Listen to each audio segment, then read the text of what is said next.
আজি এটা আমি বিশেষ টপিক লৈ আহিছো হেতু হৈছে লৰা ছোৱালীৰ জন্মদিন কেনেকৈ পালন কৰিব লাগে বা জন্মদিনৰ মহত্ব কি বা জন্মদিন যদি আপোনালোকে সঠিক নিয়ম নীতিৰে পালন কৰে তেতিয়া হলে আমাৰ কি কি বেনিফিট হ'ব পাৰে বা লৰা ছোৱালীৰ নামকৰণ কেনেকৈ কৰিব লাগে বা লৰা ছোৱালীৰ যেতিয়া আমি ৰাখি চাই পেলাই নাম এটা ৰাখিবলৈ ধৰো জন্মৰ পাছত তাত কি চাব লাগে জন্ম ৰাখিটোৰ দ্বাৰাই নামটো দি দিব লাগে নে আৰু কিবা তাত চাবলগীয়া বস্তু আছে এই গুটে কথাখিনি আজি আমি এই ভিডিওটোত আলোচনা কৰিম আৰু আপোনালোকে শেষলৈকে চাই থাকিব শেষলৈকে চালেহে ইয়াৰ গুটে কথাখিনি হাৰমৰ্মখিনি আপোনালোকে বুজিব পাৰিব শিশুৰ যেতিয়া আমি নাম ৰাখো তেতিয়া আমি কিছুমান বস্তু বহুত বেছি গুৰুত্ব দিবলগীয়া থাকে গুৰুত্ব দিবলগীয়া কথাসমূহৰ ভিতৰত প্ৰথম হৈছে শিশুৰ যিটো ৰাখি ওলাব যিটো নক্ষত্ৰ বা যিটো নক্ষত্ৰ চৰণৰ মতে আখৰ পৰিব ডাইৰেক্ট আপোনালোকে সেই নামৰ আখৰটোৰে নামটো দি দিব নালাগে এতিয়া প্ৰশ্ন এটো উঠিব যে সেই ৰাখিটোৰ আখৰেৰে যদি নামাকৰণ কৰিব নালাগে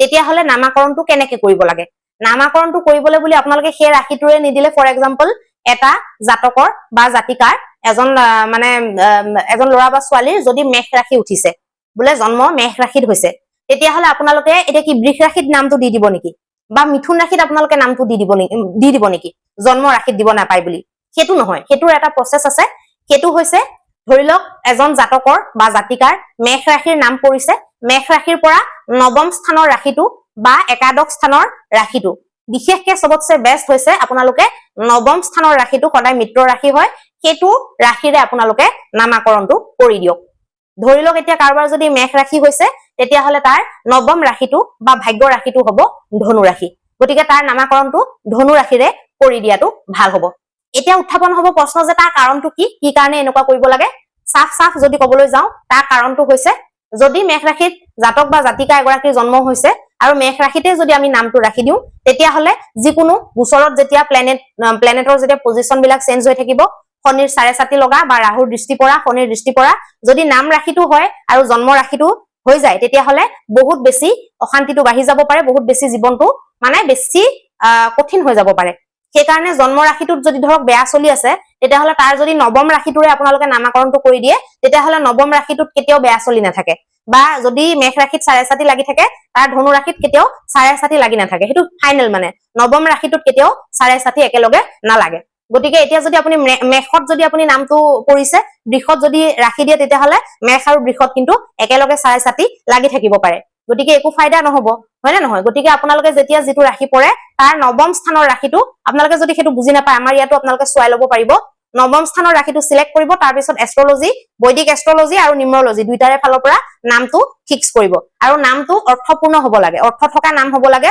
আপোনাৰ ভাল লাগিছে বুলি কোনোবা সিনেমাৰ হিৰোৰ নাম বা কোনোবা সিৰিয়েলৰ ক্যাৰেক্টাৰৰ নাম আপোনালোকে দি দিলে হেতু নহয় নামটো গাম্ভীৰ্যপূৰ্ণ বা অৰ্থপূৰ্ণ হ'ব লাগে আৰু অৰ্থটো যাতে চিৰস্থায়ী এটা অৰ্থ হয় আৰু নামটোত যাতে এটা পজিটিভ ভাইব্ৰেচন জড়িত হৈ থাকে এই বস্তুকেইটা নাম এটা ৰখাৰ কাৰণে বহুত বেছি জৰুৰী হৈ পৰে গতিকে এতিয়াৰ পৰা আপোনালোকৰ নতুনকৈ যদি পৰিয়ালত বা আপোনাৰ ঘৰতে ল'ৰা ছোৱালী জন্মে তেতিয়া হলে যিটো ৰাখি পৰিব তাৰ নৱম ৰাখি 9th ৰাখি ভাগ্য ৰাখিৰে আপোনালোকে নামাকৰণটো কৰক তেতিয়া হলে সেই শিশুটো আগবাঢ়িবলৈ ইজি হ'ব আৰু তাৰ জীৱনত চ্যালেঞ্জেস বা সংঘৰ্ষবিলাক বহুত সীমিত হৈ যাব মানে আমি আমাৰ ফালৰ পৰা কি কৰিব পাৰিম আমিতো একেবাৰে ভাগ্যখন ফলাব নোৱাৰো কিন্তু যিমানখিনি আমাৰ জ্ঞান বা বিজ্ঞানৰ জৰিয়তে বা আমাৰ ঋষিমুনিয়ে যিখিনি ধৰক বৈজ্ঞানিক পদ্ধতিৰে আমাৰ চাবলৈ যিবিলাক বিদ্যা দি থৈ গৈছে বা যিবিলাক বিজ্ঞানসন্মত হয় সেই বিদ্যাবিলাকৰ দ্বাৰা যদি আমি ল'ৰা ছোৱালীৰ জীৱনটো অকনমান যদি হেঁচা এটা ঠেলা এটা মাৰিব পাৰো বা অকনমান যদি নিজৰ ফালৰ পৰা কিবা এটা ভাল কৰিব পাৰো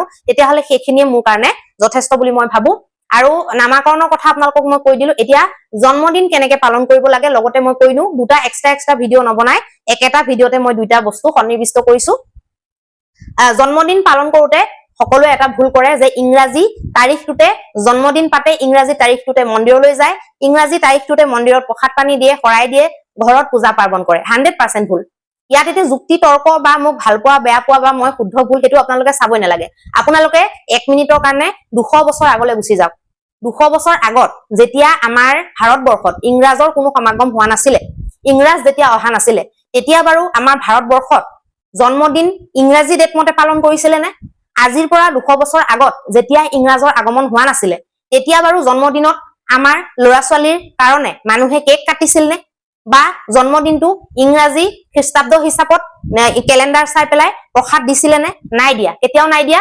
আমাৰ যেতিয়ালৈকে ভাৰতবৰ্ষত ইংৰাজৰ আগমন হোৱা নাছিলে তেতিয়ালৈকে তিথিত প্ৰসাদ পানী দিছিলে।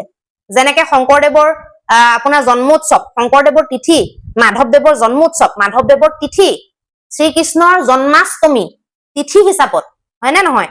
শনিৰ জয়ন্তী তিথি হিচাপত, হনুমান জয়ন্তী তিথি হিচাপত, ৰাম নৱমী তিথি হিচাপত, চিলাৰায়ৰ লাচিতৰ দিৱস তিথি হিচাপত, হয় নে নহয়? গতিকে সেইবিলাক যেতিয়া তিথি হিচাপত হয় মানে আমি সিহঁততকে বহুত দূৰত। মানে আমি নিজকে নিজে আমি এইটোৱে মানে প্ৰতিপন্ন কৰিবলৈ গৈ আছো যে ৰাম, কৃষ্ণ, গণেশ, শনি বা আমাৰ হনুমান বাবা, দেৱী দুৰ্গা বা আমাৰ কনকলতা বা আমাৰ কুশল কোঁৱৰ, আমাৰ ঝান্সী ৰাণী, আমাৰ চিলাৰায়, আমাৰ লাচিত, সেইবিলাক মানে আমাৰ পৰা বহুত দূৰত। আমি তেওঁলোকৰ মানে বংশধৰ নহয়, আমি মানে তেওঁলোকৰ সন্তান নহয়। আমি সেইটোৱে নিজকে নিজে প্ৰতিপন্ন কৰিবলৈ গৈ আছো আচলতে। আপোনালোকে ভালকে ভাবি চাব, আপোনালোকে যেতিয়া ইংলিছ কেলেণ্ডাৰখনক লৈ পেলাই ইংলিছ ডেটটোক লৈ যেতিয়া গৰ্ব কৰে, যেতিয়া আমি কোনোবাই যেতিয়া কওঁ যে আপোনালোকে ইংলিছ মতে বাৰ্থডে কেলে মানে পাতিছে বা প্ৰসাদ কেলে দিছে, প্ৰসাদ দিলেতো ইংলিছ মতে ফলীভূত নহয়। এনেইতো ধৰক প্ৰসাদ আপুনি যেতিয়াই নিদিয়ক সেইটোতো ভগৱানে একচেপ্ট কৰিবই, কিন্তু স্পেচিয়েলি যদি জন্মদিনৰ কাৰণে আপুনি কৰিছে, জন্মদিনটো আকৌ ইংলিছত কেনেকে হ'ব? ইংলিছটো কেতিয়া আহিলে? ইংৰাজৰ আগমনৰ পিছতহে ইংলিছৰ বলৱালা হ'ল, হয় নে নহয়? গতিকে সেইবিলাক বস্তু জানি শুনি নজনা ভাও ধৰা, অকৰাৰ দৰে থকা, সেইটো মূৰ্খামি। সেইবিলাক হৈছে মূৰ্খ মানুহৰ কাম। আপোনালোকৰ হৈ গৈছে, ঠিক আছে, ইংৰাজী মতে চবেই পাতে, আপুনি পাতি আছে, কিন্তু আপোনাৰ এতিয়াতো উপলব্ধি হব হ'ল।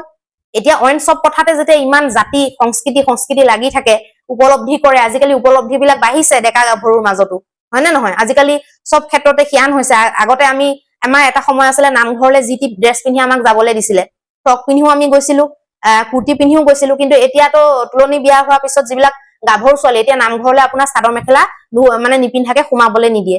কিছুমান মন্দিৰ আছে মানে সংস্কৃতিৰ লগত জড়িত ড্ৰেছ নহলে তাত সোমাবলৈ নিদিয়ে। গতিকে সেইখিনি যেতিয়া বস্তু হৈ গৈছে, তেতিয়াহলে সেইবিলাকত যেতিয়া ইমান সচেতন হৈ গৈছে, বলি প্ৰথা যেতিয়া বন্ধ কৰিছে, হয় নে নহয়?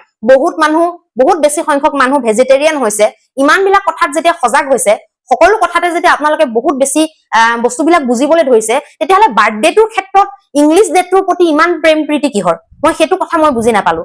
সেইখিনি মোৰ ঘৰৰ মানুহও কৰি আছে, আনকি মোৰ নিজৰ মা দেউতাও আজিলৈকে সেই বস্তুটো মানি লব পৰা নাই। কিন্তু কিয় মানি লব পৰা নাই? মই সদায় সেইটোৱে প্ৰশ্ন কৰো, গম পোৱাৰ পিছত, বুজি পোৱাৰ পিছত কিয় মানি লব পৰা নাই? ইংৰাজী ডেটটোৰ প্ৰতি কি ইমান গোলামী? ইংৰাজী ডেটটোৰ প্ৰতি কি ইমান প্ৰেম হৈছেনো? অসমীয়া ডেটটোৰ প্ৰতি, তিথিটোৰ প্ৰতিনো কেলে সেই প্ৰেমটো নাই? জনিবা মাজতে আমাৰ কিবা কিবি আহি গল, আন্দোলন চলিলে, বেলেগৰ প্ৰভাৱ পৰিলে, প্ৰভাৱ জনিবা পৰি গল, মানি লৈছো পৰি গল, আন্দোলন হল, বহুত কিবা কিবি হল। এতিয়াতো আমি বুজি পালো, এতিয়া বুজি পোৱাৰ পিছত কি কাৰণে মানি লোৱা নাই? বুজি পোৱাৰ পিছত কেলে আপোনালোকে চন্দ্ৰমাৰ তিথি হিচাপত কেলে জন্মদিন উদযাপন কৰা নাই? এতিয়া আপোনালোকে যদি এতিয়া চেঞ্জ নহয়, এতিয়া যদি এইবিলাক কথা উপলব্ধি নকৰে, তেতিয়াহলে আপোনালোকে কিয় আশা কৰে সংস্কৃতিৰ লগত জড়িত হব বুলি ল'ৰা ছোৱালী বিলাক? অনাগত প্ৰজন্ম আমাৰ যিবিলাক এতিয়া সৰু সৰু হৈ আছে, 3 বছৰ 4 বছৰ 5 বছৰ হৈ আছে, সিহঁতে কেলে শিপাৰ লগত জড়িত হব বুলি আপোনালোকে আশা কৰে? বা তেওঁলোকক কিয় আপোনালোকে পুছ কৰে? কাৰণ আপোনালোকে তেওঁলোকৰ জন্মদিন ইংৰাজী ডেটত পাতি আছে। মোৰ ইংৰাজী ডেটৰ লগত কোনো শত্ৰুতা নাই, আপোনালোকে ইংৰাজী ডেটত কিবা কাম কৰিছে কৰি থাকক, হয় নে নহয়? কিন্তু বিবাহ বাৰ্ষিকীটো, জন্মদিনটো, মৃত্যু তিথিটো, সেইটোতো ইংৰাজী ডেট মতে নহব, এইটো অসম্ভৱ কথা। গতিকে এই কথাখিনি আপোনালোকে যেতিয়ালৈকে উপলব্ধি নকৰে, তেতিয়ালৈকে আপোনালোকে যিমানে ডাঙৰকে বাৰ্থডে নাপাতক, আপোনালোকে 5 লাখ টকা খৰচ কৰি লাগিলে জন্মদিন উদযাপন নকৰক, সেই ফলটো আপোনালোকে কেতিয়াও নেপায়। আৰু ছেকেণ্ড কথা হৈছে, জন্মদিনৰ দিনটোত আপোনাৰ ঘৰলৈ এটা জীৱৰ আগমন হৈছিলে, হয়নে? সেইকাৰণে আপুনি জন্মদিন উদযাপন কৰিছে। এটা নতুন সৃষ্টি হৈছিলে, এটা নতুন সদস্য আহিছিলে, নতুন এটা প্ৰাণীৰ আগমন হৈছিলে। আৰু সেই আগমনৰ দিনটো যিটো আমি খুব উলহ মালহেৰে উদযাপন কৰো, মাক বাপেকৰ মনত বিভিন্ন ধৰণৰ সপোন থাকে, বিভিন্ন ধৰণৰ আশা ভৰসা থাকে, সেই তিথিটো আপোনালোকে বেলেগ এটা জীৱ হত্যা কৰি পেলাই পাতি আছে। সেইটো কিমান শুদ্ধ? মন্দিৰততো আপোনালোকে বলি প্ৰথা বন্ধ কৰাত গুৰুত্ব দিছে, কিন্তু নিজৰ ল'ৰা ছোৱালীৰ জন্মদিনত আপোনালোকে কি কাৰণে মাংসৰে মাছেৰে আপোনালোকে পাতি আছে? উদযাপন মাছ মাংসৰ দ্বাৰা কিয় কৰি আছে? পনীৰ খুৱাই পেলাই পাতিব নোৱাৰি নেকি? নিৰামিষ ভাত খুৱাই পেলাই পাতিব নোৱাৰি নেকি জন্মদিনটো? যদি আপোনাৰ ঘৰত যদি নিৰামিষ ভাত খোৱালে বা পনীৰ খোৱালে যদি কোনোবা অতিথিৰ আগমন নহয়, তেতিয়াহলে সেইবিলাক অতিথিয়ে নহয়, আপোনালোকৰ শুভচিন্তক নহয়, তেওঁলোকে আপোনালোকৰ আপোন মানুহ নহয়। যদি অকল মাংস আৰু মাছ খোৱালেহে যদি আপোনালোকৰ ঘৰলৈ আলহী আহে বা বাৰ্থডেটো খাবলৈ অতিথিৰ আগমন হয় বা মানুহে ভাল পায়, তেতিয়াহলে আপোনাৰ শিশুটোক কোনেও ভাল পাই পেলাই তেতিয়াহলে বাৰ্থডে খাবলৈ নাহে। আপোনাৰ শিশুটোক আশীৰ্বাদ দিয়া মতিপত কোনো নাহে, তেওঁলোকে অকল তেতিয়াহলে খাবলেহে আহে। এইটো কথা মন কৰিব। কিন্তু আজি মই যিখিনি কথা আপোনালোকক ডাইৰেক্ট কৈছো, যিবিলাকে মাংস মাছেৰে বহুত টকা খৰচ কৰি বাৰ্থডে পাতি আহিছে, তেওঁলোকৰ চাগে বুকুত চাগে কাঁড় এডাল মাৰি দিয়া নিচিনা চাগে কষ্ট পাইছে মোৰ কথাখিনিয়ে। আৰু ইংলিছ ডেট প্ৰেমী সকলৰ কথাটো কবই নালাগে, বিৰাট চাগে আঘাত পাইছে অন্তৰত। কিন্তু আঘাত পালেও মই কব লাগিব, আপোনালোকে বাকী বিলাকৰ কথাত যে লাগি আছে, কোনোবা এটা মন্দিৰত পৰম্পৰাগতভাৱে 500 বছৰ 1000 বছৰ ধৰি তাত কিবা এটা প্ৰথা এটা চলি আহিছে, সেইটো আপোনালোকে যে বন্ধ কৰোৱাত লাগিছে। আপোনালোকে নিজৰ ল'ৰা ছোৱালীৰ জন্মদিনটো কেলে গছপুলি লগাই বা নিৰামিষ ভাৱে কেলে নেপাতে, পূজা এখন পাতি পেলাই কেলে নেপাতে? আপোনালোকে কিয় জীৱ হত্যা, মানুহে 2টা-3টা ছাগলী কাটি পেলাই নিজৰ যিটো বস্তু আহিছিলে ঘৰখনত, নতুন এটা সৃষ্টি হৈছিলে, ভগৱানে এটা বস্তু জীৱ এটা প্ৰদান কৰিছে, আৰু আপোনালোকে জীৱ প্ৰদান কৰা দিনটোতে বহুত বিলাক জীৱ হত্যা কৰি পেলাই জন্মদিনটো উদযাপন কৰি আছে। মোৰ কথা শুনিব নালাগে, নিজৰ অন্তৰখনক সুধি চাব, নিজৰ মনটোক সুধি চাব যে আপোনালোকে কিমান শুদ্ধ কাম কৰি আছে। মই নিজে কৰি থকা নাই কাৰণে আজি আপোনালোকৰ আগত বুকু ডাঠ কৰি পেলাই ভিডিঅ'টো বনাব পাৰিছো। মই নাই কৰা, মই নিজে নাই কৰা, মই নিজে এইখিনি পালন কৰিছো, পালন কৰি পেলাই 10 জনক আকৌ পালন কৰোৱাইছো। মোৰ মনটো বহুত ভাল লাগে আৰু মই নিজকে বহুত গৰ্ব অনুভৱ কৰো যে মই যেতিয়াৰ পৰা এষ্ট্ৰলজি হাতত লৈছো বা যেতিয়াৰ পৰা মই এষ্ট্ৰলজি ভালকে প্ৰেক্টিচ কৰিবলৈ লৈছো, তেতিয়াৰ পৰা এতিয়ালৈকে মই প্ৰায় 100-150টা মান পৰিয়ালক এই মাছ মাংসৰে জন্মদিন পতাটো এৰুৱাইছো, আৰু তিথি মতে জন্মদিন পাতিবলৈ মই বাধ্য কৰাইছো। আৰু তেওঁলোকৰ ল'ৰা ছোৱালীৰ জন্মদিনত বৰ্তমান পূজা পাতি পেলাই জন্মদিন পালন কৰে, দান দক্ষিণা কৰে, ভাল কৰ্ম কৰে, ছাগলী কাটি নাথাকে। গতিকে এই বস্তুবিলাক হৃদয় বিদাৰক হব পাৰে কাৰোবাৰ কাৰণে, কাৰোবাৰ চাগে বুকু ফাটি গৈছে, মোক চাগে আহি মাৰি থৈ যাওঁ যেন মন গৈছে, ঘৰত আহি চাগে গালি পাৰিবলৈ মন গৈছে। কিন্তু মই যিটো শুদ্ধ কথা সেইটো কমেই। আপোনালোকে মাছ মাংস খাইছে, মই সেইটোত কোৱা নাই, কিন্তু জন্মদিনৰ দিনা কিয় কৰিছে আৰু জন্মদিনটো ইংলিছ মতে কিয় পাতিছে সেইটোতহে মই কৈছো। সেইটো মোক ভাল পাই বেয়া পাই লাভ নাই, নিজৰ অন্তৰ মনখনক সুধি চাব, নিজৰ সেই কোৱালিটিৰ মুখলৈ চাই পেলাই আপোনালোকে নিজৰ মনটোক সুধি চাবচোন, তেতিয়া নিজৰ মনৰ পৰা আপোনালোকৰ এনচাৰটো ওলাই আহিব।